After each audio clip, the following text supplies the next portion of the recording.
நம்மளுடைய சேனல் நேயர்கள் அனைவருக்கும் வணக்கம்ங்க. இன்றைய பதிவில் தலையீத்து கிடாரியோட விற்பனை பதிவை தான் பார்க்க போகிறோம். இப்போ வீடியோவில் பார்த்துட்டு இருந்த கிடாரி வந்து தலையீத்து கிடாரி. இதனுடைய பல்லு வந்து 4 பல்லுன்னு சொல்லியிருக்காங்க. 9 மாதம் சினையாக இருக்குதுங்க. இந்த கண்ணு போடுறதுக்கு டைம்னு பார்த்தீங்கன்னா ஒரு 10லேருந்து ஒரு 5 நாட்கள் பக்கம் பிடிக்கும் அப்படின்னு தான் சொல்லியிருக்காங்க. கிடாரி வந்து சுழித்தவரெலாம் எதுவும் இல்லை, சுழி சுத்தமான கிடாரிங்க. நெத்தி சுழியும் முது சுழி கரெக்டான ஸ்தானத்தில் தான் இருக்குது. அதே மாதிரி மடிக்கூச்சம் இல்லாத கிடாரின்னு சொல்லியிருக்காங்க. 4 அம்பு நல்லா சீராக இருக்குதுங்க. எந்த ஊர்லேருந்து விற்பனைக்கு வந்திருக்குன்னு கேட்டிங்கன்னா சேலம் மாவட்டம் கூட்டாத்துப்பட்டியிலேருந்து விற்பனைக்கு வந்திருக்குது.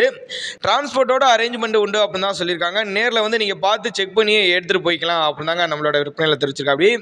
இதனுடைய விற்பனை விலை 49,500 சொல்லியிருக்காங்க. 49,500 சொன்னாலும் ஃபிக்ஸட் ப்ரைஸ் கிடையாதுங்க, விலை அனுசரிப்பு அப்படின்னு தான் சொல்லியிருக்காங்க.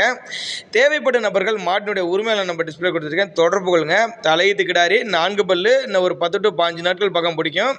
தலைச்சனிக்கே நல்ல கறவை திறன் எதிர்பார்க்கலாம். ஒரு 10 to 12 லிட்டர்லையும் தாராளமாக கறவை எதிர்பார்க்கலாம் அப்படின்னு தாங்க நம்மளோட விற்பனையால் தெரிவிச்சிருக்கா. அப்படி தேவைப்பட்ட நபர்கள் தொடர்பு கொள்ளுங்க.